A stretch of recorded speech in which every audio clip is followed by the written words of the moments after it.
quick rotting split charge systems. That's the split charge unit there. The reason I'm doing this video is that I screwed up last night, left some things on, fell asleep, crashed out, and ran the battery a bit low. So I got up this morning and I thought, well, I'll run the engine for a little bit, put a bit of charge back into the battery, because I'm not going to be driving today, and it'll also run the blower and get rid of some of the condensation on the windscreen.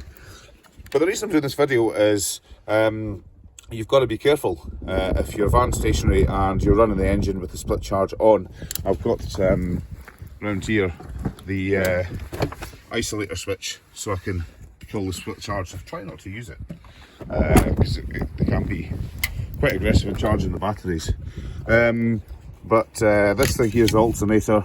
If you don't know, when your engine runs, this belt turns the alternator, it generates power and recharges the battery for your motor. This will also charge, because you've got a split charge, it'll also charge your leisure batteries. If your split charge is turned on at the isolator, you should always have an isolator.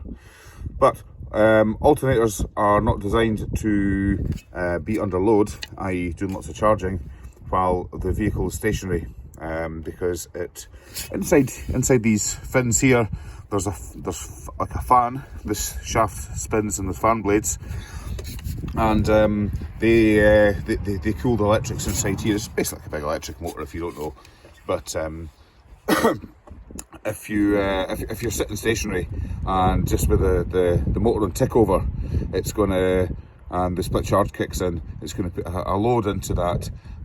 It's going to heat up, and the dynamics of the fan blades and the thermal dynamics of these are designed really for the car to be driving and the engine to be spinning faster. So when you drive, you'll drive between 1.5 and if you're me, 5,000 revs, and that will spin this shaft faster and the little blades faster, which will cool it. But if it's just sitting there under load, it's going to burn your alternator out. And I see this quite often with guys who work in the back of their vans, fibre optic guys, tyre guys. You speak to them where they've got a split charge and they're running tools and stuff off the batteries, and they go through a few alternators in the van's lifetime. They just get cooked. So just a wee note of caution there. And if you do have to, if your van is going to be stationary, you do need to get a bit of power in there. You let the van, start the van, let it heat up, wait for the split charge to come in. You'll notice because the revs will drop and the engine will feel like it's under load or sound like it's under load, and just rev it.